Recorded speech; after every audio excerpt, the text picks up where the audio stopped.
Sejarah Bima dari masa ke masa. Bima termasuk daerah yang kaya akan sejarah masa lalu. Berbagai peninggalan baik yang berupa artefak ataupun literatur tua dengan mudah kita temukan di sana. Masih ingat dengan Bosanga Chikai? Sebuah kitab istana Bima yang bercerita tentang peradaban Bima dari masa ke masa. Mulai dari masa kerajaan, kesultanan, nama-nama sultan dan berbagai perangkat militer Kesultanan Bima. Kali ini Infonusa akan membahas sejarah Bima secara umum dulu. Menurut buku Asim Bojo Penghubung Mata Rantai Sejarah yang ditulis oleh Alan Malingi, periode sejarah Bima bisa dikelompokkan menjadi 5 bagian, yaitu zaman Naka, Mecuhi, Kerajaan, Kesultanan, dan NKRI. Yang pertama, zaman Naka. Masa prasejarah Bima dikenal dengan zaman Naka. Ciri kehidupan pada zaman ini hampir sama dengan ciri kehidupan prasejarah pada umumnya, yaitu nomaden, food gathering, belum mengenal tulisan, belum mengenal pertanian dan peternakan, dan menganut kepercayaan Makamba Makimbi sejenis dengan kepercayaan animisme dan dinamisme. Diperkirakan penduduk zaman Naka adalah orang-orang Donggo yang merupakan penduduk asli Bima. Yang kedua, zaman Mecuhi. Masa Mecuhi merupakan masa ambang sejarah. Pada masa ini, masyarakat sudah hidup berkelompok, menetap, mengenal pertanian dan peternakan.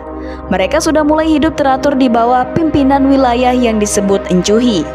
Mecuhi adalah pemimpin karismatik tradisional yang menguasai wilayah gunung dan lembah. Ada banyak Mecuhi di Bima, di antaranya Mecuhi Lambu, Jia, Buncu, Sape, Kabuju, Kolo, Padolo, Mola, dan lain-lain.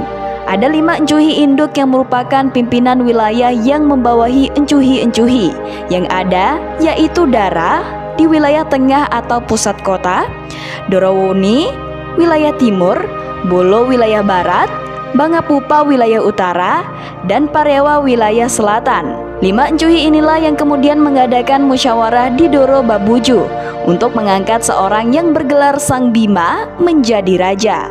Pada masa Mecuhi, Bima telah menjalin hubungan dengan negeri-negeri di luar. Teluk Bima yang merupakan perairan tenang telah menjadi persinggahan terbaik bagi kapal-kapal luar yang datang ke Bima.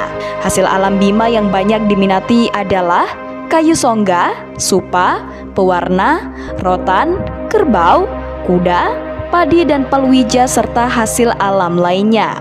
Ketiga, zaman kerajaan. Kerajaan Bima mulai dirintis antara abad ke-8 hingga abad ke-9 bersamaan dengan zaman kejayaan Erlangga di Jawa Timur. Kerajaan Bima tidak bisa dilepaskan dengan sejarah kerajaan yang ada di Jawa pada masa itu. Hal itu didasarkan pada persamaan corak dan bentuk. Adalah situs Wadu Pa'a yang menjadi penghubung mata rantai sejarah antara Jawa dan Bima. Pada situs itu terdapat relief dan stupa yang beraliran Hindu Siwa. Diperkirakan situs itu ada sejak Sang Bima telah mulai menjadi raja di kerajaan Bima. Berkaitan dengan Sang Bima itu, Bo menulis, Mecuhi Daran dan Mecuhi Padolo menyampaikan keputusan musyawarah pada saat Sang Bima sedang memahat Wadu Pa'a. Keputusan itu adalah mengangkat Sang Bima untuk menjadi Raja Bima. Sang Bima kemudian menerima permintaan itu. Mengenai siapa Sang Bima, beberapa analisa menyebutnya ia adalah orang beragama Hindu Siwa yang sedang memimpin ekspedisi yang singgah di Pulau Satonda, kemudian tiba di asa kota Teluk Bima. Meskipun menerima pendaulatan dirinya sebagai Raja Bima, namun Sang Bima kemudian menyerahkan kembali kepada Mecuhi Dara untuk memerintah Bima atas nama dirinya. Sang Bima menjanjikan bahwa kelak di kemudian hari akan datang anak keturunannya untuk memerintah.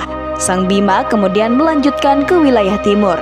Pada perkembangan berikutnya, keturunan Sang Bima yaitu Indra Zamrud dan Indra Komala datang ke Bima.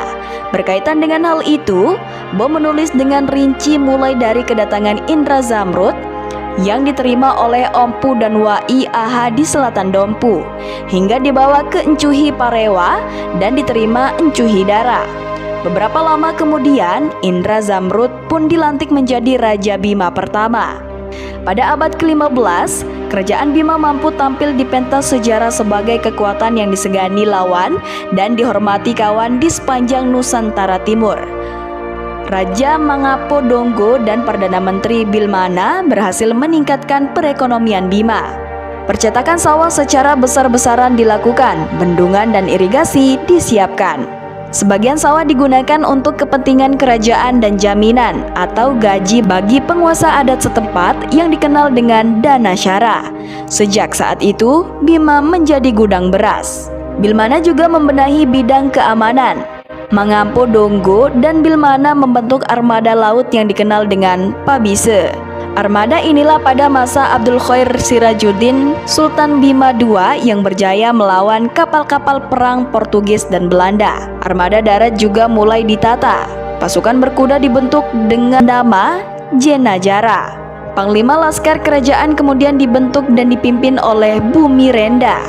Dengan mengadopsi sistem pemerintahan di Sulawesi Selatan, Mangopo Donggo dan Bilmana menata pemerintahan. Kepala pemerintahan dipegang secara bersama-sama oleh Raja dan Tureli Enggampo, dibantu oleh lembaga adat yang terdiri dari Tureli, Jeneli dan 12 Bumi Nae yang dipimpin Bumi Luma Rasanae dan Bumi Luma Bolo.